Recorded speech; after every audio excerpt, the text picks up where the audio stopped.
Hello friends, welcome to crazy G K trick. तो दोस्तों, आज के वीडियो लेक्चर में हम यूपी जी के 100 प्लस महत्वपूर्ण क्वेश्चंस को यहाँ पर डिस्कस करने वाले हैं। तो दोस्तों, जो भी हमने यहाँ पर क्वेश्चन कवर किए हैं वो ऑलरेडी आपके यूपी के अलग अलग एग्जाम्स में ऑलरेडी पूछे गए हैं। जैसे यूपी पीसीएस हो गया, यूपी एसआई हो गया, यूपी पुलिस हो गया, यूपी लेखापाल हो गया।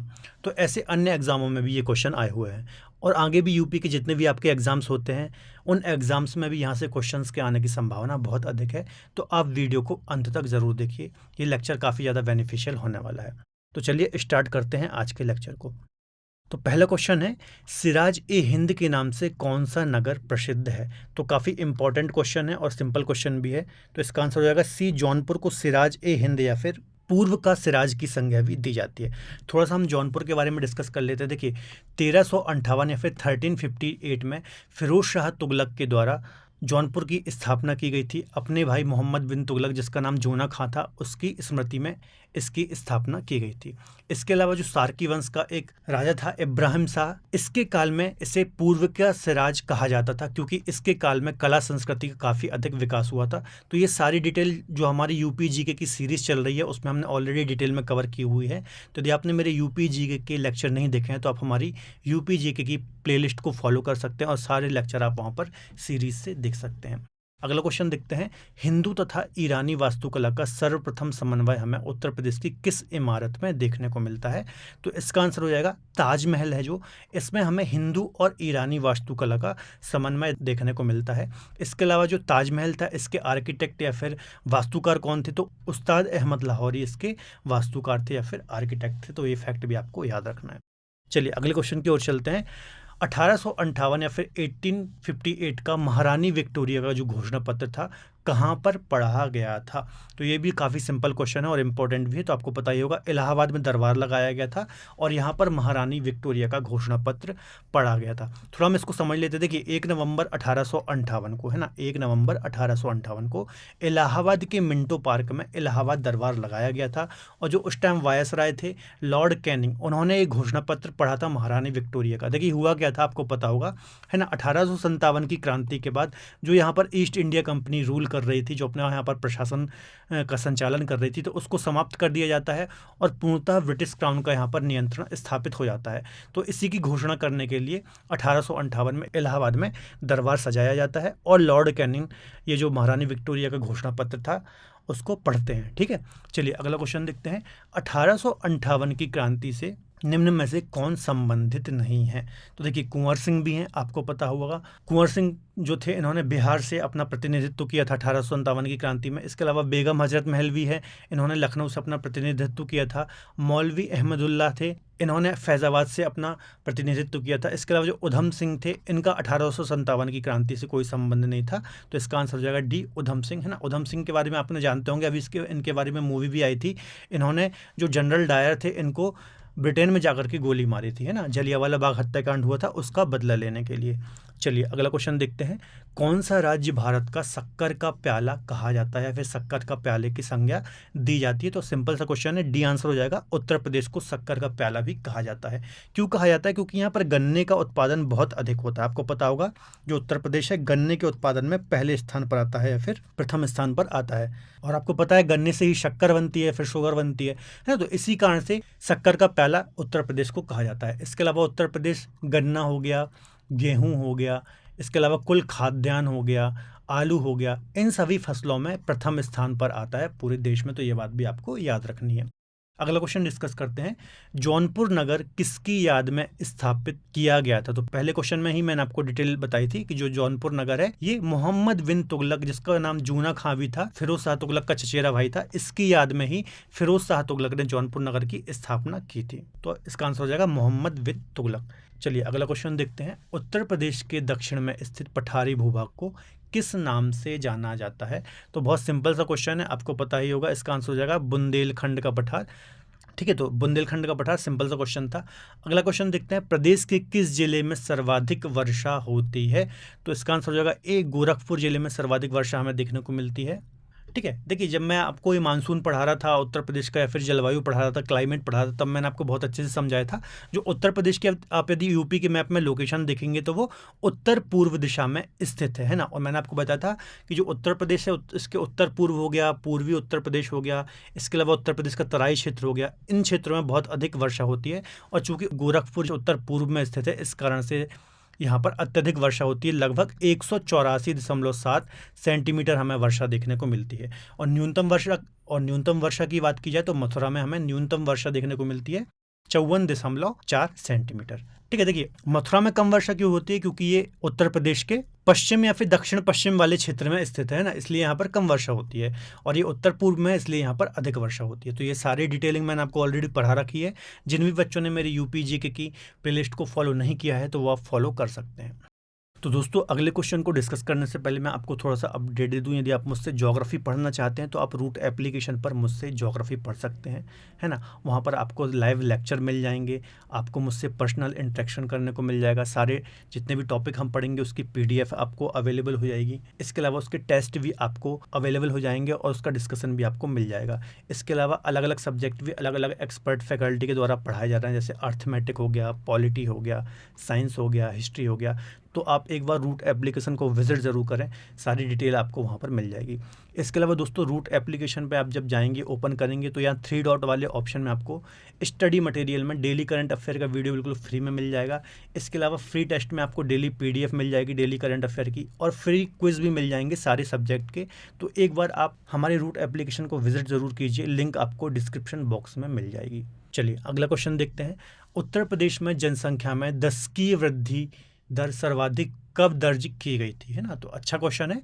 तो इसका आंसर हो जाएगा 1991 से लेकर के 2001 की जो दशकीय वृद्धि थी, ये सर्वाधिक दर्ज की गई थी। करीब 25.85% की दशकीय वृद्धि हमें देखने को मिली। तो काफ़ी अच्छा क्वेश्चन है, आपको याद रखना है। अगला क्वेश्चन देखते हैं। जनगणना 2011 के अनुसार उत्तर प्रदेश में उच्चतम साक्षरता दर वाला जनपद कौन सा है। तो इसका आंसर हो जाएगा जो गौतम बुद्ध नगर है, डी आंसर हो जाएगा। उच्चतम साक्षरता दर वाला जनपद था 2011 की जनगणना के अनुसार, है ना। और न्यूनतम कौन सा था, तो न्यूनतम था श्रावस्ती, है ना। ये पॉइंट भी आपको याद रखना है। चलिए अगला क्वेश्चन देखते हैं। उत्तर प्रदेश का कौन सा क्षेत्र आद्यकल्प की प्राचीनतम शैलों से निर्मित है। तो इसका आंसर हो जाएगा ए, जो बुंदेलखंड का पठार है ये। ठीक है, ये प्रदेश का दक्षिणी क्षेत्र आपको पता ही होगा, दक्षिणी पठारी भूभाग है, और ये कैम्ब्रियन युग में विंध्य क्रम की शैलों से निर्मित है। ठीक है, चलिए अगला क्वेश्चन देखते हैं। उत्तर प्रदेश किस प्राचीनतम भूभाग का हिस्सा है। तो बहुत अच्छा क्वेश्चन है, आपको पता ही होगा गोंडवाना लैंड का हिस्सा है, आपको पता ही होगा। जो पूरा हमारा प्रायद्वीपीय पठार है उसमें कुछ उत्तर प्रदेश का भी हिस्सा आता है, तो ये पूरा गोंडवाना लैंड का भाग है। आपको पता होगा प्राचीन, आज से करीब 25 करोड़ वर्ष पहले एक ही महाद्वीप था जिसको पैंजिया बोलते थे, है ना। फिर करीब 20 करोड़ वर्ष पहले ये 2 भागों में टूटा। ऊपर वाले को बोला गया अंगारा लैंड, नीचे वाले को बोला गया गोंडवाना लैंड, और इसी गोंडवाना लैंड का भाग था हमारा भारत या फिर प्रायद्वीपीय पठार, और उसी का हिस्सा है हमारा उत्तर प्रदेश। तो इसका आंसर हो जाएगा गोंडवाना लैंड। चलिए अगला क्वेश्चन देखते हैं। उत्तर प्रदेश के भौगोलिक क्षेत्र में कौन सा सम्मिलित नहीं है। तो देखिए तराई क्षेत्र भी है उत्तर प्रदेश में, हिमालय नहीं है ना, हिमालय का क्षेत्र नहीं आता है। इसके अलावा गंगा यमुना का मैदान भी है और बुंदेलखंड का पठार भी है। तो हिमालय का क्षेत्र हमारे उत्तर प्रदेश में नहीं आता। जब उत्तराखंड मर्ज था हमारे उत्तर प्रदेश में, है ना, या फिर उत्तरांचल मर्ज था, उस समय हमारे क्षेत्र में हिमालय आता था, लेकिन वर्तमान में हिमालय का क्षेत्र नहीं आता है। अगला क्वेश्चन देखते हैं। उत्तर प्रदेश में भांवर की तंग पट्टी किस क्षेत्र में मिलती है। ठीक है, तो आपको पता होगा भांवर, मैंने जब फिजिकल डिवीज़न आपको उत्तर प्रदेश का पढ़ाया था तो मैंने आपको समझाया था फिजिकल डिवीज़न के अंतर्गत भांवर होता है, फिर तराई होता है, बांगर होता है, खादर होता है। इस प्रकार से 4 क्षेत्र पढ़ाए थे। जो पहला वाला होता है, जो पथरीला क्षेत्र होता है या फिर ककरीला क्षेत्र होता है, उसको हम बोलते हैं भांवर प्रदेश, है ना। जब हिमालय से या फिर शिवालिक से नदियाँ नीचे उतरती हैं तो अपने साथ जो भी पत्थर, चट्टानें, कंकड़ पत्थर बड़े बड़े लाती हैं, उनको यहाँ पर गिरिपाद प्रदेश में डिपॉजिट कर देती हैं, और इसी क्षेत्र को कहा जाता है भांवर, है ना। यहाँ पर और क्या विशेषता होती है, यहाँ पर नदियाँ आकर के विलुप्त हो जाती हैं। इसके अलावा ये जो क्षेत्र ना कृषि योग्य होता है, ना उपजाऊ होता है। तो ये सारी डिटेलिंग मैंने ऑलरेडी आपको पढ़ा रखी है, आप वीडियो देख सकते हैं। चलिए अगला क्वेश्चन देखते हैं। उत्तर प्रदेश का लिंगानुपात क्या है 2011 की जनगणना के अकॉर्डिंग हम बात करेंगे, है ना। तो इसका आंसर हो जाएगा 912 लिंगानुपात था उत्तर प्रदेश का 2011 की सेंसस के अकॉर्डिंग। ठीक है, तो ये पॉइंट आपको याद रखना है। इसके अलावा सर्वाधिक लिंगानुपात की बात की जाए तो जौनपुर में सर्वाधिक लिंगानुपात दर्ज किया गया था 2011 में, और न्यूनतम कहाँ किया गया था, तो गौतम बुद्ध नगर में न्यूनतम लिंगानुपात दर्ज किया गया था। अगला क्वेश्चन देखते हैं, उत्तर प्रदेश की साक्षरता दर कितनी है? तो इसका आंसर हो जाएगा 67.68 अकॉर्डिंग टू 2011 सेंसस, है ना। इसके अकॉर्डिंग उत्तर प्रदेश की जो साक्षरता थी कितनी थी? 67.7% के अप्रॉक्स थी, है ना। इसके अलावा सबसे ज़्यादा साक्षर जिला कौन सा था? तो गौतम बुद्ध नगर सबसे ज़्यादा साक्षरता वाला नगर था। और सबसे कम साक्षरता वाला कौन सा था? तो श्रावस्ती सबसे कम साक्षरता दर वाला नगर था। तो ये पॉइंट भी आपको याद रखना है। अगला क्वेश्चन देखते हैं, उत्तर प्रदेश में सर्वाधिक वर्षा वाला क्षेत्र कौन सा है? मतलब सर्वाधिक वर्षा कहाँ पर होती है? तो इनमें से देखा जाए तो तराई क्षेत्र में अच्छी खासी वर्षा देखने को मिलती है। तो ए आंसर ही उसका हो जाएगा, है ना। इन चारों में से तराई क्षेत्र में सर्वाधिक वर्षा हमें देखने को मिलती है। देखिए, मैंने आपको बताया था जब मैं आपको उत्तर प्रदेश पढ़ा रहा था कि जब उत्तर प्रदेश में, यदि मान लीजिए मैं आपको इस प्रकार से मैप बना दूँ, तो जब यहाँ पर मानसून इंटर करता है तो दो शाखाओं में ये बढ़ता है। एक तो ऐसी आपकी सीधी चली जाती है एक शाखा, है ना। इसके अलावा एक शाखा कैसे आती है? यहाँ शिवालिक से टकराती है और वापस आती है, ठीक है। तो ये शिवालिक से टकरा के जब वापस आती है तो यहाँ पर तराई जो क्षेत्र है यहाँ पर अच्छी खासी वर्षा होती है ना। तो ये सारे पॉइंट मैंने आपको डिस्कस कराए थे, तो तराई क्षेत्र इसका आंसर हो जाएगा। चलिए, इसके अलावा अगला क्वेश्चन देखते हैं, प्रदेश में पूर्व से पश्चिम की ओर बढ़ने पर वर्षा की मात्रा में सामान्यता क्या होता है? तो देखिए, पूर्व ये है ना, ईस्ट ये है और ये वेस्ट ये है। तो पूर्व से पश्चिम की ओर जैसे जैसे हवाएं चलती हैं तो इनमें जो हवाएं होती हैं इनमें आर्द्रता कम होती जाती है और वर्षा की मात्रा में भी कमी हमें देखने को मिलती है। तो इसका आंसर हो जाएगा वी, वर्षा कम होती जाती है। देखिए, जैसे जैसे हवाएं पश्चिम की ओर इस प्रकार से बढ़ेंगी वर्षा की मात्रा में कमी होती जाती है, क्योंकि जो हवाएं होती हैं वो आर्द्रता खो देती हैं। इसके अलावा मैंने आपको अभी बताया एक शाखा आपकी ऐसी पश्चिम की ओर निकल जाती है और एक शाखा ऐसे उत्तर की ओर जाती है, शिवालिक से टकरा के वापस आती है ना। जैसे जैसे शिवालिक से टकरा करके दक्षिण की ओर आती है तो यहाँ पर भी आर्द्रता में कमी होती है और हवा और वर्षा की मात्रा में कम होती जाती है ना। इस कारण से जो उत्तर प्रदेश का ये वाला रीजन है या फिर ये तराई वाला रीजन है, यहाँ पर अधिक वर्षा देखने को मिलती है, जबकि पश्चिमी उत्तर प्रदेश में हमें कम वर्षा देखने को मिलती है। चलिए, अगला क्वेश्चन देखते हैं, उत्तर प्रदेश का सर्वाधिक नम भूमि या फिर वेटलैंड वाला जिला कौन सा है? तो इसका आंसर हो जाएगा जो सोनभद्र जिला है, ये सबसे नम भूमि या फिर वेटलैंड वाला जिला है। नेक्स्ट क्वेश्चन देखते हैं, उत्तर प्रदेश विधानसभा में प्रथम अध्यक्ष कौन थे? तो उत्तर प्रदेश विधानसभा के प्रथम अध्यक्ष थे पुरुषोत्तम दास जी टंडन, ठीक है। काफ़ी इंपॉर्टेंट क्वेश्चन है, आपको याद रखना है, पहले अध्यक्ष या फिर स्पीकर हम बोलेंगे, ठीक है। नेक्स्ट क्वेश्चन देखते हैं, प्रदेश में अवनालिका अपर्दन से सर्वाधिक जो प्रभावित जिला है वो कौन सा है? तो अवनालिका अपर्दन मैंने कई बार आपको बताया है कि जो नदी होती है वो बड़े बड़े खड्डों का या फिर बीहड़ों का निर्माण करती है, उसको हम बोलते हैं अवनालिका अपर्दन। और पूरे भारत में जो चंबल नदी है, ठीक है, ये अवनालिका अपर्दन या फिर गली अपर्दन करने के लिए काफ़ी ज़्यादा फेमस है। तो इसका आंसर हो जाएगा जो इटावा जिला है ना। इटावा जिला के अलावा और भी हैं, जैसे आगरा हो गया, जालौन हो गया, ये सबसे ज़्यादा प्रभावित है ना। तो आपको याद रखना है चंबल नदी करती है और इटावा इसका आंसर हो जाएगा। अगला क्वेश्चन देखते हैं, प्रदेश में वायु अपर्दन से सर्वाधिक प्रभावित क्षेत्र कौन सा है? तो यदि हम वायु अपर्दन की बात करें तो जो पश्चिमी क्षेत्र है हमारे उत्तर प्रदेश का वो सर्वाधिक प्रभावित है, ठीक है। और जिलों की बात की जाए तो मथुरा हो गया और आगरा हो गया, है ना, ये सबसे ज़्यादा प्रभावित है विंड इरोजन या फिर वायु अपर्दन से। इसके अलावा जल अपर्दन से सबसे ज़्यादा कौन सा प्रभावित क्षेत्र? जो तराई क्षेत्र है वो जल अपर्दन से बहुत ज़्यादा प्रभावित है। तो ये बात भी आपको याद रखना है कि जो तराई क्षेत्र है वो जल अपर्दन या फिर जो वाटर के द्वारा इरोजन होता है उससे बहुत ज़्यादा प्रभावित है। चलिए, अगला क्वेश्चन देखते हैं, बांगर और खादर निम्नलिखित में से किस प्रकार की मिट्टियां हैं? तो बहुत अच्छा और सिंपल क्वेश्चन है। तो ये जलोढ़ मिट्टी के प्रकार होती है, मैंने आपको बताया था 2 प्रकार की मिट्टी होती है जलोढ़ में भी, एक होती है खादर और एक होती है बांगर। जो खादर होती है ये नवीन जलोढ़ होती है ना, इसका हर साल नवीनीकरण होता है। और जो बांगर होती है ये पुरानी जलोढ़ होती है। सबसे ज़्यादा उपजाऊ खादर होती है, इससे थोड़ा कम होती है उपजाऊ कौन सी? बांगर, है ना। दोनों ही जलोढ़ के उदाहरण हैं। इसके अलावा जलोढ़ मिट्टी को कॉप मृदा बोलते हैं, कछारी मृदा बोलते हैं, एल्यूवियल सॉइल बोलते हैं, बहुत सारे इसके नाम है। सर्वाधिक उपजाऊ मिट्टी कौन सी मिट्टी होती है? जलोढ़ मिट्टी ही होती है। ये भारत के मैदानी क्षेत्रों में पाई जाती है। चलिए, अगला क्वेश्चन देखते हैं, लाल मिट्टियाँ निम्न में से कहाँ पर पाई जाती हैं? तो जो लाल मिट्टी है ये मिर्ज़ापुर और झांसी वाले क्षेत्र में हमें देखने को मिलती है। खासतौर पर देखेंगे तो जो बुंदेलखंड रीजन है या फिर विंध्य चट्टानों के अपक्षय अपर्दन से इस मिट्टी का निर्माण होता है। इसके अलावा ये जो मिट्टी होती है बहुत ज़्यादा उपजाऊ नहीं होती। इसमें कौन सी फसलों की खेती की जाती है? मोटे अनाज हो गए, दलहन हो गई, है ना, इसके अलावा तिलहन हो गई। तो इन फसलों की खेती इसमें की जाती है। तो ये पॉइंट आपको याद रखने हैं। अगला क्वेश्चन देखते हैं, निम्नलिखित में से भूमि के ऊसर होने के कौन से कारण हैं? है ना। सबसे पहले ऊसर क्या होता है ये समझ लीजिए आप। ऊसर भूमि होती है, इसी को हम बंजर भूमि भी बोलते हैं। इसमें लवणों की बहुत ज़्यादा अधिक होती है, खासतौर पर जो सोडियम लवण होते हैं इनकी काफ़ी ज़्यादा अधिकता होती है। इस कारण से फसलों का उत्पादन भी काफ़ी कम होता है, तो बंजर भूमि को ही ऊसर भूमि बोलते हैं। तो जल निकासी का उचित प्रबंध ना होना, लवण युक्त जल सिंचाई, क्षारीय उर्वरकों का लगातार प्रयोग, इन सभी के कारण से भूमि ऊसर या फिर बंजर हो जाती है। तो इसका डी आंसर हो जाएगा ये सभी। ठीक है, चलिए अगला क्वेश्चन देखते हैं। उत्तर प्रदेश के किस भाग में मरुस्थलीय मृदा पाई जाती है? तो आपको पता होगा जो राजस्थान से लगा हुआ एरिया है, पश्चिमी भाग है उत्तर प्रदेश का, यहाँ पर हमें मरुस्थलीय मृदा देखने को मिलती है। खासतौर पर जो मरुस्थलीय मृदा ये कहाँ देखने को मिलती है? जो शुष्क क्षेत्र होते हैं या फिर जो अर्धशुष्क क्षेत्र होते हैं, यहाँ पर हमें मरुस्थलीय मृदा देखने को मिलती है। यदि हम जिलों की बात की जाए तो मथुरा हो गया, आगरा हो गया, अलीगढ़ हो गया, इन क्षेत्रों में हमें मरुस्थलीय मृदा देखने को मिलती है। इसके अलावा यहाँ पर मोटे अनाजों की खेती की जाती है। चलिए अगला क्वेश्चन डिस्कस करते हैं। निम्नलिखित में से कौन सी उत्तर प्रदेश की एक पेयजल परियोजना है? तो इनमें से कौन सी पेयजल परियोजना है? तो देखिए, जो गोकुल बैराज परियोजना है ये पेयजल परियोजना है। ये मथुरा में गोकुल के समीप यमुना नदी पर इस परियोजना को बनाया गया है, तो आपको याद रखना। ये सारी चीज़ें मैंने आपको डिस्कस कराई थी लेक्चर्स में, है ना। अगला क्वेश्चन देखते हैं हम। हथनी कुंड परियोजना किस नदी पर स्थित है? तो जो हथनी कुंड परियोजना है यह यमुना नदी पर स्थित एक परियोजना है। ठीक है, इसके अलावा एक बात आपको याद रखना, ये 5 राज्यों की संयुक्त परियोजना है।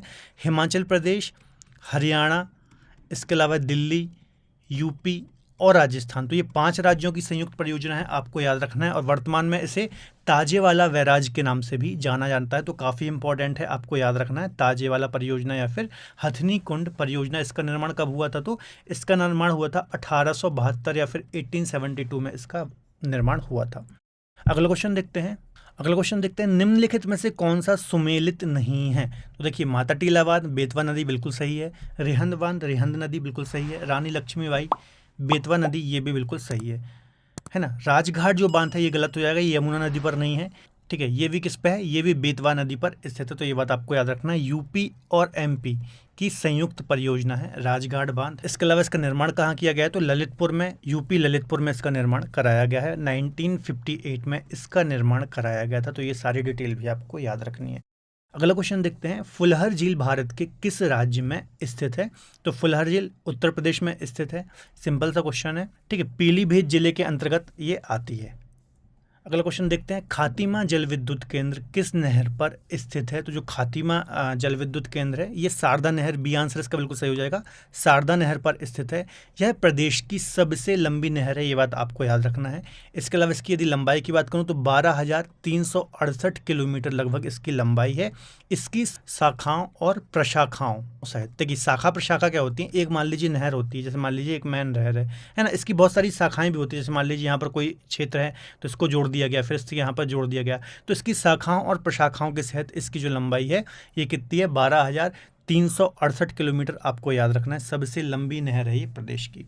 अगला क्वेश्चन देखते हैं। निम्नलिखित में से किस नदी के तट पर गोरखपुर स्थित है? तो राप्ती नदी के तट पर गोरखपुर स्थित है, आपको पता होना चाहिए। इसके अलावा इस नदी का ओरिजिन कहाँ से होता है? तो जो मिडिल हिमालय या फिर मध्य हिमालय है वहाँ से इसका ओरिजिन होता है, और ये आगे जाकर के किस में मिलती है? घाघरा नदी में जाकर के मिलती है, या फिर ये घाघरा की सहायक नदी है। ठीक है, तो याद रखना है, इंपॉर्टेंट क्वेश्चन है। चलिए अगला क्वेश्चन देखते हैं। निम्न में से कौन सा नगर गंगा के दाहिने किनारे पर स्थित नहीं है ना, स्थित नहीं है की बात की जा रही है। तो देखिए, कानपुर भी दाहिने पर है, हरिद्वार भी दाहिने पर है, प्रयागराज भी दाहिने पर है। तो इसका आंसर हो जाएगा जो वाराणसी है ये इसके गंगा के दाहिने किनारे पर स्थित नहीं है, तो इसका डी आंसर हो जाएगा। चलिए अगला क्वेश्चन देखते हैं। उत्तर प्रदेश की निम्न नदियों में से किसका उद्गम या फिर ओरिजिनल हिमालय से नहीं हुआ है? तो देखिए, शारदा भी हिमालय से निकलती है, रामगंगा भी हिमालय से निकलती है, और यमुना भी हिमालय से निकलती है। जो गोमती है ये मैदानी क्षेत्र से इसका ओरिजिन होता है, यूपी से। ठीक है, इसके अलावा फुलहर झील जो पीलीभीत जिले में अभी मैंने डिस्कस कराई थी, वहाँ से इसका ओरिजिन होता है, तो ये बात आपको याद रखनी है। नेक्स्ट क्वेश्चन देखते हैं। निम्न में से कौन सी नदी यमुना की सहायक नदी नहीं है? तो देखिए, कल्याणी जो है ये यमुना की सहायक नदी नहीं है, चंबल भी इसकी सहायक है, बेतवा भी है, और कैन भी इसकी सहायक नदी है। तीनों कहाँ की है? मध्य प्रदेश की नदियाँ हैं, मध्य प्रदेश रीजन से निकलती हैं और यमुना में आकर के मिलती हैं। अगला क्वेश्चन देखते हैं। निम्नलिखित में से कौन सा वृक्ष है जो कभी सामाजिक वानिकी में काफ़ी लोकप्रिय था लेकिन वर्तमान में पारिस्थितिकी तंत्र का इसको आतंकवाद माना जाता है? तो कई बार यहाँ से एग्जाम में क्वेश्चन आया है ये वाला। तो जो यूकेलिप्टस का वृक्ष होता है इससे क्या बोला जाता है, इससे पारिस्थितिकी तंत्र का आतंकवाद कहा जाता है। तो ये बात आपको याद रखनी है, ठीक है। चलिए अगला क्वेश्चन देखते हैं। राष्ट्रीय वन नीति में भारत के कुल भौगोलिक क्षेत्र के कितने प्रतिशत भाग पर वन रखने का लक्ष्य निर्धारित किया गया है, ठीक है। तो आपको पता ही होगा करीब 33.33% या फिर हम बोलें 1/3 क्षेत्रफल पर वन होने आवश्यक हैं। जो ये भारत की वन नीति आई थी उसमें ये चीज़ डिसाइड की गई थी, ठीक है। इसके अलावा जो वन से संबंधित सब्जेक्ट है ये समवर्ती सूची का हिस्सा है ना। इससे पहले ये राज्य सूची का हिस्सा होता था, लेकिन 42वें संविधान संशोधन 1976 के द्वारा इसे समवर्ती सूची में ट्रांसफर कर दिया गया है, ठीक है। तो ये सारी डिटेल भी आपको याद रखनी है। अगला क्वेश्चन देखते हैं। उत्तर प्रदेश में इसके कुल भौगोलिक क्षेत्र का लगभग कितने प्रतिशत भाग वनों से या फिर वृक्षों से आच्छादित है, ठीक है। तो देखिए यदि उत्तर प्रदेश का लगभग देखा जाए तो यहाँ पर 6.15% या फिर इसका लगभग 7 आंसर हो जाएगा। 6.15% जो भाग है 2021 की रिपोर्ट के अकॉर्डिंग, ठीक है। तो लगभग 7% जो भूभाग है वो उत्तर प्रदेश के कुल भौगोलिक क्षेत्रफल का वनों से या फिर वृक्षों से आच्छादित है। तो ये वाला पॉइंट आपको याद रखना है ना। इसके अलावा वनों का लगभग क्षेत्रफल कितना है, 14,817 वर्ग किलोमीटर क्षेत्रफल पर उत्तर प्रदेश में वन पाए जाते हैं। आगे बात करते हैं। प्रदेश में क्षेत्रफल की दृष्टि से सर्वाधिक वन किस क्षेत्र या फिर किस जिले में हैं, तो इसका आंसर हो जाएगा सोनभद्र जिले में सर्वाधिक वन क्षेत्रफल पाया जाता है, ठीक है। इसके अलावा न्यूनतम किस में पाया जाता है, तो जो संत रविदास नगर है, संत रविदास नगर, यहाँ पर न्यूनतम वन क्षेत्र पाया जाता है। तो दोनों पॉइंट आपको याद रखना है, मैक्सिमम सोनभद्र में और मिनिमम संत रविदास नगर में। अगला क्वेश्चन देखते हैं। चिपको आंदोलन मूल रूप से किसके विरुद्ध था, तो जो चिपको आंदोलन काफ़ी फेमस हुआ था, आपको पता है वनों की कटाई से संबंधित था, आपको पता ही होगा। 1973 में तत्कालीन जो आप देखेंगे उत्तराखंड रीजन अभी तो अलग है यूपी से, पहले मर्ज था यूपी में, तो उस टाइम ये हुआ था। जो ये पूरा आंदोलन हुआ था चिपको आंदोलन, इसमें स्त्रियों ने बहुत ही बड़ी मात्रा में हिस्सा लिया था ना। इसमें क्या हुआ था, जितने भी ये लोग थे वृक्षों से चिपक गए थे ताकि इनकी कटाई ना की जा सके। इसके अलावा सुंदरलाल बहुगुणा वगैरह जो पर्यावरणविद थे इस आंदोलन के नेतृत्व करता थे। तो ये सारी डिटेल भी आपको याद रखनी है। चलिए आगे बात करते हैं। अगला क्वेश्चन है। पग मार्क तकनीक का प्रयोग करके किसका आकलन किया जाता है ना इनमें से, तो ए ऑप्शन है विभिन्न वन जंतुओं की जनसंख्या का आकलन किया जाता है। तो यही इसका आंसर हो जाएगा, है ना। जितने भी जीव जंतु होते हैं, है ना, उनकी जनसंख्या का आकलन करने के लिए पशुओं के पद चिन्हों की सहायता से उनकी जनसंख्या व उनकी पहचान की जाती है। तो ए आंसर बिल्कुल इसका सही हो जाएगा, आपको याद रखना है पगमार्क तकनीक। अगला क्वेश्चन देखते हैं। दुधवा राष्ट्रीय उद्यान या फिर दुधवा नेशनल पार्क किस जनपद या फिर जिले में स्थित है, तो इसका आंसर हो जाएगा लखीमपुर खीरी। आपको पता होगा एकमात्र नेशनल पार्क है उत्तर प्रदेश का दुधवा नेशनल पार्क। 1968 में इसकी जो स्थापना हुई थी दुधवा पशु विहार के रूप में हुई थी, है ना। वर्तमान में क्या है, एकमात्र नेशनल पार्क है उत्तर प्रदेश का। इसके अलावा देश की बात की जाए तो देश का जो पहला नेशनल पार्क था वो कौन सा था, जिम कॉर्बेट नेशनल पार्क, जो कि उत्तराखंड में है। तो ये बात भी आपको याद रखनी है। चलिए आगे बात करते हैं।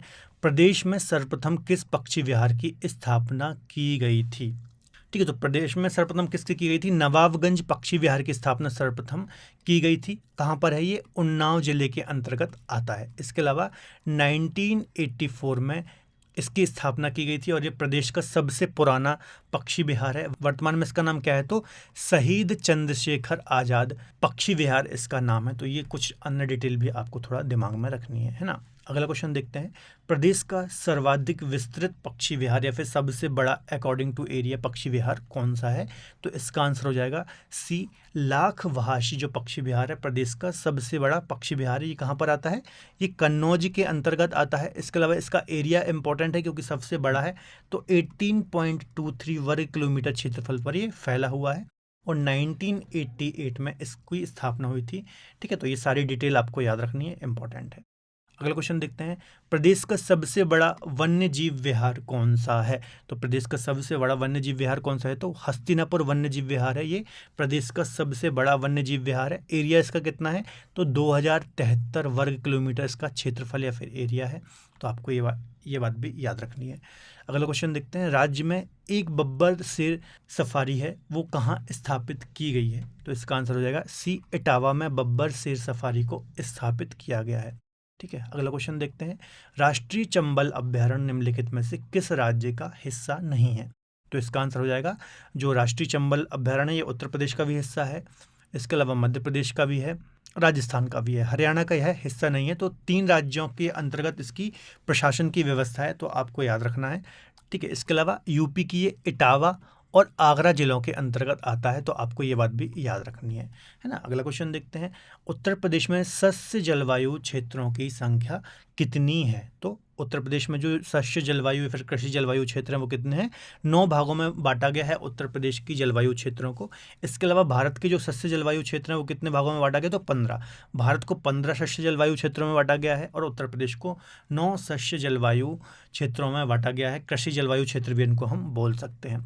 आगे बात करते हैं, निम्नलिखित में से किस फसल के उत्पादन में उत्तर प्रदेश देश में सबसे बड़ा उत्पादक है? तो देखिए, चावल में तो नहीं है। चावल में कौन है? चावल में पश्चिम बंगाल आता है। इसके अलावा मक्का में भी नहीं है, जौ में भी नहीं। तो आलू में उत्तर प्रदेश का प्रथम स्थान आता है प्रोडक्शन में। आलू के अलावा आपको पता होगा गेहूं के उत्पादन में, गन्ने के उत्पादन में और कुल खाद्यान्न उत्पादन में भी उत्तर प्रदेश प्रथम है। तो ये सारी फसलों को आपको याद रखना है। इन सारी फसलों में उत्तर प्रदेश देश में प्रथम स्थान पर आता है। अगला क्वेश्चन देखते हैं, देश की कुल कृषि योग्य भूमि का कितने प्रतिशत उत्तर प्रदेश में स्थित है? ठीक है, तो इसका आंसर हो जाएगा ए 15%। देश की जितनी भी कुल कृषि भूमि है उसमें से 15% उत्तर प्रदेश में पाई जाती है। तो ये बात भी आपको याद रखना है। आगे बात, अगला क्वेश्चन देखते हैं, उत्तर प्रदेश की सर्वाधिक सीमा किस राज्य से लगती है? तो यूपी की सबसे ज़्यादा सीमा मध्य प्रदेश से लगती है। बहुत सिंपल सा क्वेश्चन है, ये सारी चीज़ें मैंने आपको डिस्कस कराई हुई हैं, है ना। इसके अलावा न्यूनतम किससे लगती है? तो हिमाचल प्रदेश से न्यूनतम बाउंड्री लगती है ना। इसके अलावा उत्तर प्रदेश की टोटल कितने राज्यों से बाउंड्री लगती है? तो आप मैंने याद कराया था 8+1+1, है ना। 8 राज्य, 1 केंद्र शासित प्रदेश और 1 देश नेपाल। कौन कौन से राज्य हैं एक बार डिस्कस कर लेते हैं। देखिए, एक है उत्तराखंड, फिर एक हिमाचल प्रदेश, उसके अलावा राजस्थान हो गया, हरियाणा हो गया, मध्य प्रदेश हो गया, छत्तीसगढ़ हो गया, है ना, झारखंड हो गया और बिहार हो गया। तो ये 8 राज्य हो गए। इसके अलावा प्लस एक दिल्ली हो गई जो कि यूनियन टेरिटरी है और एक देश जो कि नेपाल हम बोलते हैं उसको। तो आपको ऐसे याद रखना है, ये 8+1+1 8 राज्य, एक यूनियन टेरिटरी और एक देश नेपाल से हमारे उत्तर प्रदेश की सीमा लगती है। ठीक है, और संपूर्ण देश में इकलौता ऐसा राज्य जिसकी सीमा इतने अधिक राज्यों से टच होती है। अगला क्वेश्चन देखते हैं, उत्तर प्रदेश का जो सोनभद्र जिला है कितने राज्यों से अपनी सीमा स्पर्श करता है? तो ये भी काफ़ी अच्छा क्वेश्चन है। ठीक है, तो टोटल 4 राज्यों के साथ जो सोनभद्र जिला है, आपको पता होगा दक्षिण में स्थित एक राज्य है, दक्षिण पूर्व में। तो इसकी सीमा 4 राज्यों से लगती है। कौन कौन से 4 राज्य हैं? छत्तीसगढ़ है, मध्य प्रदेश है, झारखंड है और बिहार है। तो ये 4 राज्यों से इसकी बाउंड्री साझा होती है। तो ये बात भी आपको याद रखनी है। अगला क्वेश्चन देखते हैं, उत्तर प्रदेश में संतरे की पैदावार वाला प्रमुख जिला कौन सा है? तो संतरे की पैदावार सबसे ज़्यादा कहाँ पर होती है? सहारनपुर में सर्वाधिक देखा जाए तो संतरे की पैदावार होती है। इसके अलावा लीची की उत्पादन में भी जो सहारनपुर है वो प्रमुख आता है ना। तो ये बात भी आपको याद रखनी है। अगला क्वेश्चन देखते हैं, उत्तर प्रदेश में किसान बही योजना कब से शुरू हुई थी? तो जो किसान बही योजना है 1992 से इसकी शुरुआत हुई थी। और ये किससे रिलेटेड है? तो प्रदेश में किसानों को उनकी जोतों की जानकारी उपलब्ध कराना इस योजना का उद्देश्य था। तो इसका उद्देश्य भी आपको याद रखना है। चलिए, अगला क्वेश्चन है, उत्तर प्रदेश में केसर का उत्पादन कहाँ पर होता है? तो उत्तर प्रदेश में केसर का उत्पादन कहाँ होता है? अलीगढ़ उत्तर प्रदेश में केसर का उत्पादन होता है। इसके अलावा देश की बात की जाए तो देश में जम्मू कश्मीर केसर का सबसे ज़्यादा उत्पादन करता है। तो ये बात भी आपको याद रखनी है। अगला क्वेश्चन देखते हैं, उत्तर प्रदेश में कोयले के भंडार कहाँ पर पाए जाते हैं? तो जो कोयले के भंडार है उत्तर प्रदेश में सिंगरौली क्षेत्र में पाए जाते हैं, आपको पता होगा, है ना। इसके अलावा सर्वाधिक जो कोयला हमारे पूरे भारत में निकाला जाता है वो गोंडवाना क्रम की चट्टानों से निकाला जाता है। आपको याद रखना है, मैक्सिमम जो कोयला हम निकालते हैं गोंडवाना क्रम की चट्टानों से निकालते हैं। इसके अलावा जो मैक्सिमम कोयला निकाला जाता है वो विटुमिनस प्रकार का निकाला जाता है, जो कि सेकेंड कैटेगरी का कोयला है ना। सबसे अच्छा कौन सा होता है? एंथ्रेसाइट होता है पहले नंबर पर, सेकेंड नंबर पर आता है विटुमिनस, जो कि सर्वाधिक मात्रा में भारत में निकाला जाता है। अगला क्वेश्चन देखते हैं, निम्नलिखित में से कौन सा एक खनिज उत्तर प्रदेश में नहीं पाया जाता है? तो देखिए, चूना पत्थर पाया जाता है, बॉक्साइट पाया जाता है, जिप्सम पाया जाता है, अभ्रक जो है अधात्विक खनिज होता है ना, ये उत्तर प्रदेश में नहीं पाया जाता है। तो ये बात आपको याद रखनी है। अगला क्वेश्चन देखते हैं, रेणुकूट जाना जाता है। तो रेणुकूट किस लिए जाना जाता है? एल्यूमिनियम उद्योग के लिए जाना जाता है ना। एल्यूमिनियम का अयस्क क्या है? तो बॉक्साइट इसका अयस्क है, आपको याद रखना है, कई बार यहाँ से एग्जाम में क्वेश्चन आता है। इसके अलावा बांदा, चंदौली, वाराणसी, चित्रकूट, इन जिलों में मुख्यतः एल्यूमिनियम या फिर बॉक्साइट का उत्पादन किया जाता है। चलिए अगला क्वेश्चन डिस्कस करते हैं। डोलोमाइट के भंडार उत्तर प्रदेश के किस जिले में पाए जाते हैं, है ना। तो इसका आंसर हो जाएगा सोनभद्र जिले में डोलोमाइट के भंडार पाए जाते हैं। इसके अलावा जो डोलोमाइट है वो किसका अयस्क है, तो मैग्नीशियम का ये अयस्क है, आपको याद रखना है। इसके अलावा सोनभद्र के कजराहट वाले एरिया में या फिर क्षेत्र में ये पाया जाता है। इसके अलावा चूने पत्थर में यदि 10% से अधिक मैग्नीशियम पाया जाता है तो उसको हम क्या बोलते हैं, डोलोमाइट बोलते हैं। और यदि 45% से ये करीब अधिक है, इसको हम शुद्ध डोलोमाइट की संख्या देते हैं। तो ये बात भी आपको याद रखनी है। अगला क्वेश्चन देखते हैं। उत्तर प्रदेश में यूरेनियम के भंडार कहाँ पर है या फिर यूरेनियम कहाँ पर पाया जाता है। तो इसका आंसर हो जाएगा ए, ललितपुर में, यहाँ पर ललितपुर में यूरेनियम के भंडार पाए जाते हैं। ठीक है। इसके अलावा यूरेनियम का अयस्क एक मुख्य अयस्क है जो अक्सर एग्जाम में पूछा जाता है ना। पिच ब्लेड इसका एक अयस्क है, ये आपको याद रखना है। इसके अलावा झारखंड में यूरेनियम का प्रोडक्शन होता है और एक जादूगोड़ा खान है जो कि यूरेनियम के लिए काफ़ी ज़्यादा प्रसिद्ध है, तो आपको वो भी याद रखना है। अगला क्वेश्चन देखते हैं।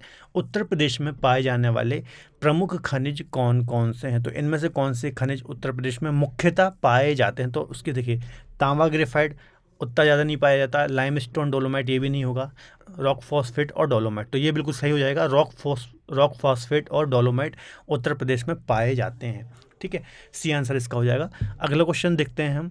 उत्तर प्रदेश में परमाणु ऊर्जा केंद्र कहाँ पर स्थापित किया गया है। तो कहाँ किया गया है, नरोरा में किया गया है, आपको याद रखना है। परमाणु ऊर्जा केंद्र कहाँ पर है, नरोरा उत्तर प्रदेश में है। एकमात्र परमाणु केंद्र है उत्तर प्रदेश का, और ये कहाँ पर है, बुलंदशहर। एक बात आपको याद रखना है, बुलंदशहर में ये स्थित है, गंगा नदी के किनारे। ठीक है, तो ये सारी डिटेल भी आपको याद रखनी है। अगला क्वेश्चन देखते हैं। निम्नलिखित में से कौन सा जो युग्म है वो सही सुमेलित है ना। इसमें से सही कौन सा है ये हमें देखना है। तो देखिए, सिंगरौली जल शक्ति स्टेशन यहाँ पर नहीं है, गलत हो जाएगा ये। इलाहाबाद एल्यूमिनियम का परिष्करण यहाँ पर नहीं होता है। मथुरा में तेल शोधन कारखाना है, तो ये बिल्कुल सही हो जाएगा। सी आंसर इसका हो जाएगा 63 का, मथुरा में तेल शोधन शाला है, तो ये बिल्कुल सही हो जाएगा। इसके अलावा नरोरा में ताप विद्युत संयंत्र, तो ये भी गलत है ना। नरोरा में अभी हमने डिस्कस किया, यहाँ पर क्या है, नाभिकीय संयंत्र है। ठीक है, चलिए अगला क्वेश्चन देखते हैं। ओबरा ताप विद्युत केंद्र की स्थापना किस देश के सहयोग से की गई है। ठीक है, तो जो ओबरा ताप विद्युत केंद्र है इसकी स्थापना सोवियत संघ या फिर जो यूएसएसआर था उसकी सहायता से की गई थी। ओबरा ताप विद्युत केंद्र की स्थापना कब की गई थी, तो 1971 में इसकी स्थापना की गई थी, है ना। और कहाँ पर है ये, तो सोनभद्र जिले में है। आपको ये पॉइंट भी याद रखना है, सोनभद्र जिले में ये स्थित है। और इसकी क्षमता कितनी है, तो 1288 मेगावाट विद्युत का प्रोडक्शन यहाँ से होता है। ठीक है, और कोयले की आपूर्ति कहाँ होती है, चूँकि सोनभद्र क्षेत्र में है ये, तो जो सिंगरौली क्षेत्र है वहाँ से इसको कोयले की आपूर्ति होती है। तो ये सारी डिटेल भी आपको याद रखनी है, इंपॉर्टेंट है। अगला क्वेश्चन देखते हैं। रामपुरा भारत का पहला गांव है जो कि अपना सौर ऊर्जा प्लांट लगाने वाला गांव बना है, तो ये कहाँ पर स्थित है ये आपको बताना है। तो बहुत सिंपल सा क्वेश्चन है, उत्तर प्रदेश में स्थित है रामपुरा गांव। ठीक है, ये अच्छा क्वेश्चन है, तो ये क्वेश्चन आपको याद रखना है। रामपुरा गांव जो कि पहला सौर ऊर्जा प्लांट जहां पर लगा है, तो वो उत्तर प्रदेश का ही एक गांव है। अगला क्वेश्चन देखते हैं। रिलायंस समूह द्वारा 1200 मेगावाट के ताप विद्युत स्टेशन की स्थापना कहां पर की गई है। तो इसको आपको पता होना चाहिए, जो शाहजहांपुर है ना, रोज़ा इसको बोलते हैं हम, रोज़ा ताप विद्युत स्टेशन भी बोलते हैं। तो ये शाहजहांपुर के अंतर्गत है और इसकी जो क्षमता है वो कितनी है, 1200 मेगावाट की विद्युत उत्पादन क्षमता है। इसके बारे में कुछ डिटेल आपको याद रखना है। इसकी स्थापना जब हुई थी तो आदित्य बिरला ग्रुप के द्वारा इसकी स्थापना की गई थी, परंतु 2006 में इसको रिलायंस ग्रुप के द्वारा अधिग्रहित कर लिया गया था। तो ये सारी डिटेल भी आपको याद रखनी है। ठीक है, चलिए अगला क्वेश्चन देखते हैं। निम्नलिखित विद्युत संयंत्रों में से कौन सा जो संयंत्र है इनमें से वो गैस आधारित संयंत्र है। ठीक है, तो इसमें आपको बताना है। देखिए, जो औरैया है, ठीक है, ये भी गैस आधारित है। दादरी है, ये भी गैस आधारित है। इसके अलावा एक और है आंवला, है ना, ये तीनों हैं जो गैस आधारित हैं। बाकी टाडा हो गया और ऊंचाहार हो गया, है ना, ये कोयला आधारित है। तो आपको याद रखना है 1 और 2 सही हो जाएगा। तो ए आंसर इसका सही हो जाएगा, 1 और 2, मतलब औरैया और दादरी जो संयंत्र हैं ये गैस आधारित संयंत्र है ना। यहाँ पर गैस के द्वारा यहाँ पर विद्युत बनाई जाती है। इसके अलावा जो टाडा हो गया, ऊंचाहार हो गया, सिंगरौली हो गया, रिहंद हो गया, ये सारे कोयला आधारित ताप विद्युत केंद्र हैं। तो ये सारी चीज़ें भी आपको डिटेल याद रखनी है। अगला क्वेश्चन देखते हैं। उत्तर प्रदेश विधानसभा के प्रथम अध्यक्ष कौन थे। तो पुरुषोत्तम दास जी जो टंडन थे ये उत्तर प्रदेश विधानसभा के प्रथम स्पीकर या फिर प्रथम अध्यक्ष थे, तो ये बात आपको याद रखनी है। अगला क्वेश्चन देखते हैं, संयुक्त प्रांत से उत्तर प्रदेश के रूप में नाम बदलने के बाद उत्तर प्रदेश का पहला राज्यपाल कौन बना? ठीक है, जब यूनाइटेड प्रोविंस से उत्तर प्रदेश नाम रखा हमारे राज्य का, तो उस समय पहले राज्यपाल कौन थे? तो इसका आंसर हो जाएगा बी, होमरस जी फिरोज शाह जी मोदी। ठीक है, उत्तर प्रदेश के पहले गवर्नर थे, तो ये बात आपको याद रखनी है ना। आपको पता होगा 24 जनवरी 1950 हमारे राज्य को उत्तर प्रदेश कहा जाने लगा था, है ना। इसके पहले हम इसको क्या बोलते थे? यूपी ही बोलते थे, लेकिन इसका फुल फॉर्म क्या था?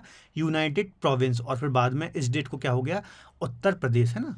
तो यदि आपने मेरे प्रीवियस वीडियो नहीं देखे हैं तो आप बिल्कुल जाकर के देख सकते हैं, प्लेलिस्ट में सारे वीडियो आपको मिल जाएंगे। आगे डिस्कस करते हैं, उत्तर प्रदेश में उच्च न्यायालय की स्थापना कब की गई थी? तो उत्तर प्रदेश में हाई कोर्ट की स्थापना कब की गई थी? तो 1866 में, है ना। 1861 में अधिनियम आया था, आपको पता होगा। तो इसके तहत 1866 में हमारे यहाँ हाई कोर्ट की स्थापना की गई थी। और जब इसकी स्थापना की गई थी तो इसको आगरा में स्थापित किया गया था, और बाद में आगे चल करके 1869 में इसको इलाहाबाद या फिर वर्तमान में इसको हम प्रयागराज बोलते हैं, वहाँ पर शिफ्ट किया गया। इसके अलावा इसकी खंडपीठ कहाँ पर है? तो लखनऊ में हाई कोर्ट की खंडपीठ है, तो ये बात भी आपको याद रखनी है। इसके अलावा एक और डिटेल में आपको बता दूँ कि पूरे देश में सबसे ज़्यादा यदि किसी हाई कोर्ट में जज हैं तो वो हैं इलाहाबाद हाई कोर्ट में। यहाँ पर 160 न्यायाधीशों की संख्या है, तो ये बात भी आपको याद रखना है। संपूर्ण देश में सर्वाधिक न्यायाधीश यदि किसी हाई कोर्ट में है तो वो उत्तर प्रदेश के हाई कोर्ट में है, जो कि लखनऊ, जो कि इलाहाबाद या फिर प्रयागराज में स्थित है। इसके अलावा देश में टोटल कितने हाई कोर्ट हैं? तो 25 हाई कोर्ट टोटल देश में मौजूद हैं।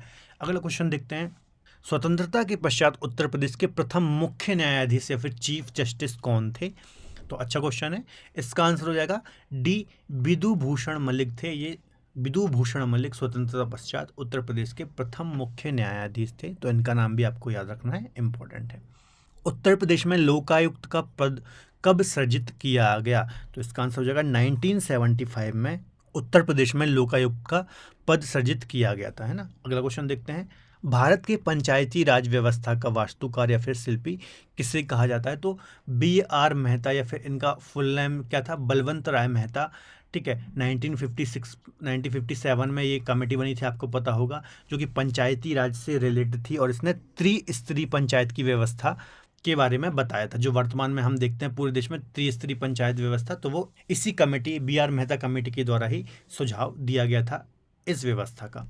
चलिए अगला क्वेश्चन देखते हैं, संविधान के किस भाग में पंचायती राज व्यवस्था से संबंधित प्रावधान वर्णित हैं? तो इसका आंसर हो जाएगा भाग 9, है ना। डी आंसर इसका सही हो जाएगा, भाग 9 में पंचायती राज व्यवस्था से संबंधित प्रावधान किए गए हैं। इसका आर्टिकल क्या है? तो आर्टिकल 243 इसके संबंध में है, पंचायती राज के संबंध में।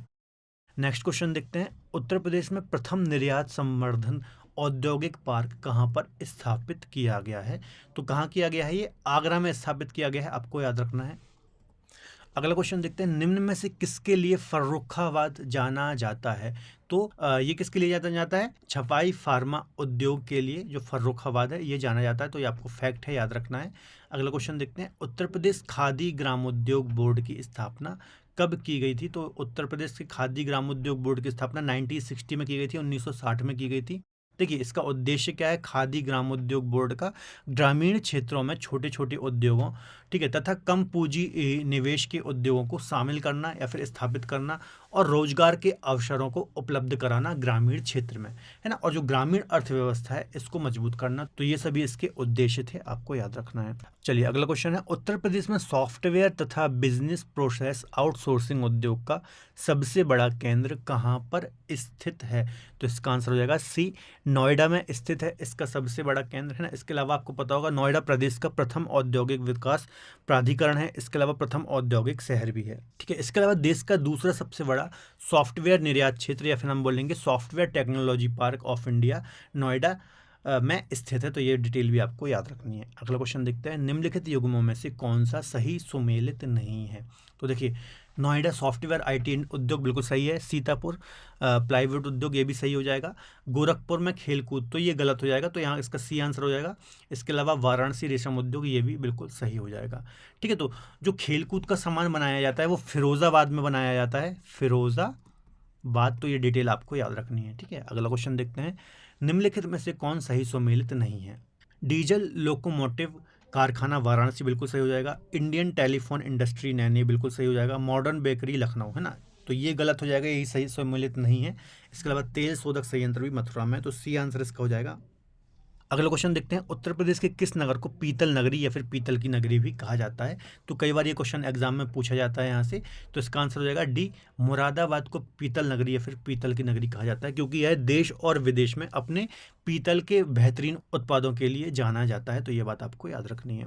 अगला क्वेश्चन है, स्वावलंबन योजना निम्नलिखित में से किस उद्देश्य की पूर्ति करती है या फिर इसका उद्देश्य क्या है। तो इसका उद्देश्य क्या है, ग्रामीण महिलाओं को रोजगार नहीं है, ये शहरी महिलाओं को रोजगार ये भी नहीं है, विकलांग व्यक्तियों को तो ये भी नहीं है, महिलाओं को प्रशिक्षण और कौशल उपलब्ध कराना या फिर उनको प्रदान करना। तो बिल्कुल सही आंसर हो जाएगा, डी आंसर इसका हो जाएगा। 1996 से ये योजना स्टार्ट हुई थी और इसका उद्देश्य क्या था, महिलाओं को प्रशिक्षण और कौशल प्रदान करना। अगला क्वेश्चन देखते हैं, उत्तर प्रदेश सरकार की एक जिला एक उत्पाद योजना का लक्ष्य उत्तर प्रदेश में किसे प्रोत्साहित करना है। तो इसका आंसर हो जाएगा सी, स्वदेशी और विदेशी उत्पाद, है ना। जो उत्तर प्रदेश सरकार की एक जिला एक उत्पाद योजना है, इसका लक्ष्य क्या है, उत्तर प्रदेश की स्वदेशी और विदेशी उत्पादों को प्रोत्साहित करना। ठीक है, तो ये बात आपको याद रखनी है। नेक्स्ट क्वेश्चन देखते हैं, ग्रीन कार्ड योजना का संबंध किससे है। तो ग्रीन कार्ड आपको नाम से ही समझ में आ जाएगा, सिंपल सा क्वेश्चन है, परिवार नियोजन से इसका संबंध है ना। अगला क्वेश्चन देखते हैं, टोपरा, सहारनपुर और मेरठ के जो अशोक के स्तंभ लेख थे, इनको दिल्ली किस शासक के द्वारा लाया गया था। तो फिरोज शाह तुगलक के द्वारा लाया गया था। काफ़ी फेमस क्वेश्चन है हिस्ट्री का, है ना, और यदि आप यूपी की हिस्ट्री भी देखेंगे तो काफ़ी इंपॉर्टेंट क्वेश्चन है। फिरोज शाह तुगलक के द्वारा ये 2 स्तंभ लेखों को दिल्ली में स्थापित किया गया। अगला क्वेश्चन डिस्कस करते हैं, गुप्तकालीन पक्की ईंटों से बना भीतर गांव मंदिर कहाँ पर स्थित है। तो ये कहाँ पर है, कानपुर में स्थित है भीतर गांव मंदिर। ठीक है, आपको याद रखना है। अगला क्वेश्चन देखते हैं, हर्षवर्धन ने 2 महान धार्मिक सम्मेलनों का आयोजन किया था, ये कहाँ पर किए थे।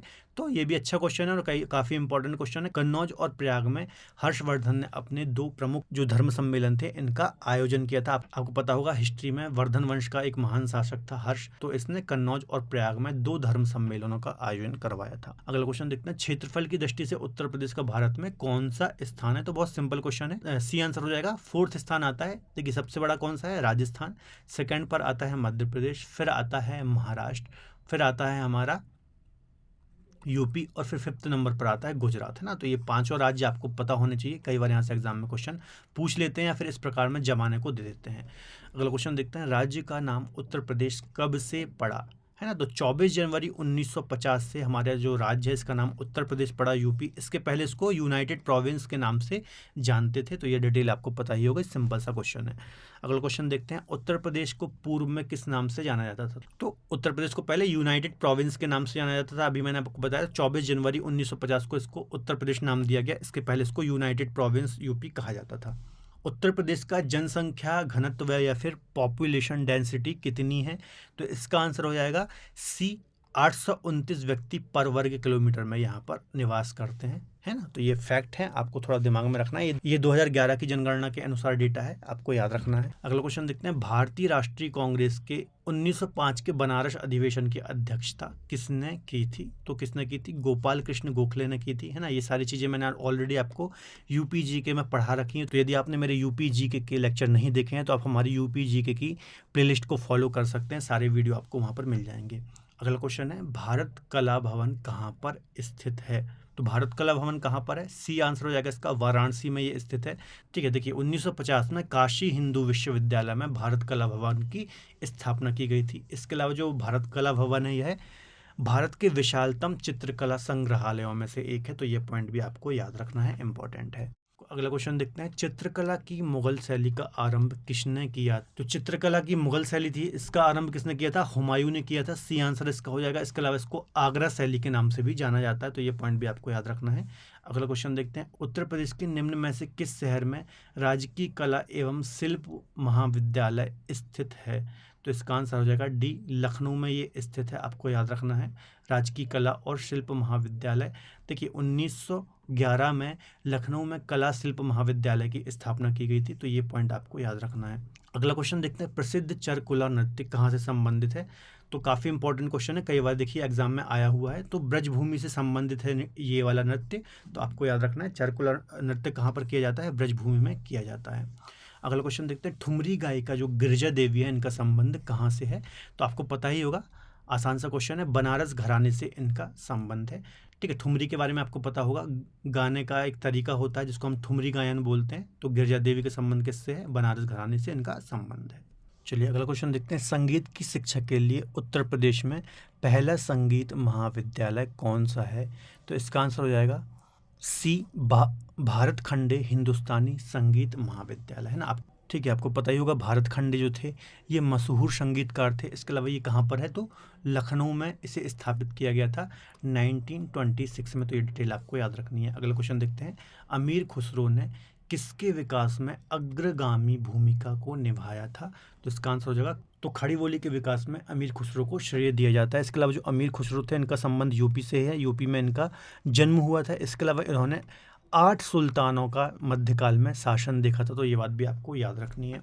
अगला क्वेश्चन देखते हैं हम, सूची 1 और 2 को सुमेलित कीजिए। तो देखिए, Indian institute of power handloom technology ये कहाँ पर है? तो आपको पता होगा, ये वाराणसी में, तो 4th इसका हो जाएगा। इसके अलावा भारत खंडे संगीत संस्थान, अभी मैंने आपको बताया, ये कहाँ पर है? लखनऊ में है। इसके अलावा निराला आर्ट गैलरी ये कहाँ पर है? तो इसका आंसर हो जाएगा इलाहाबाद, है ना। तो बी दूसरा इसका हो जाएगा, और राजीव गांधी इसका हो जाएगा पहला। तो इसका आंसर हो जाएगा 4, 3, 2, 1, है ना। तो बी आंसर इसका बिल्कुल सही हो जाएगा। इंडियन इंस्टीट्यूट ऑफ हैंडलूम कहाँ हो जाएगा? वाराणसी में। भारत खंडे लखनऊ में, अभी मैंने आपको बताया था। निराला आर्ट गैलरी जो है ये कहाँ पर है? तो ये इलाहाबाद में है। इसके अलावा Rajiv Gandhi institute of technology कहाँ पर है? तो ये रायबरेली में है। चलिए अगला क्वेश्चन है, मोहम्मडन एंग्लो ओरिएंटल कॉलेज जो कि बाद में अलीगढ़ मुस्लिम विश्वविद्यालय के रूप में प्रसिद्ध हुआ था, इसकी स्थापना किसने की थी? तो सिंपल सा क्वेश्चन है, सी, सर सैयद अहमद खान ने इसकी स्थापना की थी। इसको अलीगढ़ मुस्लिम विश्वविद्यालय के नाम से भी जानते हैं। आपको पता होगा 1875 में, है ना, जब अलीगढ़ आंदोलन हुआ था, तो जैसे ब्रिटेन में कैम्ब्रिज जैसी जो बड़ी बड़ी यूनिवर्सिटी हैं, उनकी ही तर्ज पर मुस्लिमों को शिक्षित करने के लिए, तकनीकी शिक्षा देने के लिए, आधुनिक शिक्षा देने के लिए, अंग्रेजी की शिक्षा देने के लिए इन्होंने इस यूनिवर्सिटी की स्थापना की थी। तो ये डिटेल भी आपको याद रखनी है। तो दोस्तों, ये थे आज हमारे 101 महत्वपूर्ण यूपी जीके के क्वेश्चन, जो कि ऑलरेडी एग्जाम्स में आए हुए हैं, और आगे भी यहाँ से एग्जाम में इन क्वेश्चंस के आने की संभावना बहुत अधिक है। इसके अलावा दोस्तों, यदि आप मुझसे ज्योग्राफी पढ़ना चाहते हैं तो रूट एप्लीकेशन पर आप मुझसे ज्योग्राफी पढ़ सकते हैं, वहाँ पर मेरा बैच लाइव है। तो दोस्तों, यदि आपको आज का वीडियो लेक्चर पसंद आए तो प्लीज़ वीडियो को लाइक करें। इसके अलावा अपने दोस्तों के साथ शेयर जरूर करें। मिलते हैं अगले बेहतर लेक्चर में, तब तक के लिए बहुत बहुत धन्यवाद।